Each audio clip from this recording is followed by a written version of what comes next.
Hello everyone, continuing our videos using the function blocks from the utility library. In this video, I'll show you how to use the frequency measure function block. First, let's add a new network as usual. Then in new empty box and type in the question marks, frequency measure, just like this. Now, the way the frequency measure works is it takes a given Boolean input and measures its average frequency. Right? And the periods input functions like a sample that goes from 1 to 10 seconds. Now, to test this function block, let's assign some variables. For the Boolean input, I'll use a special variable called pulse 2 seconds, which is gonna turn on and off every 2 seconds. For the periods, I'll create a new variable. Let's call it frequency period.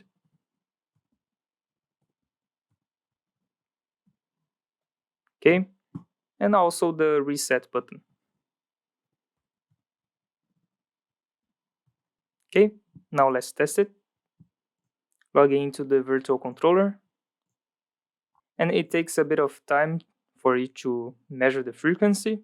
So let's wait. And there you go. As you can see, the output is showing 0.5, which represents the frequency of a 2-second pulse. And that's how the frequency measure function block works. And I hope to see you in the next video.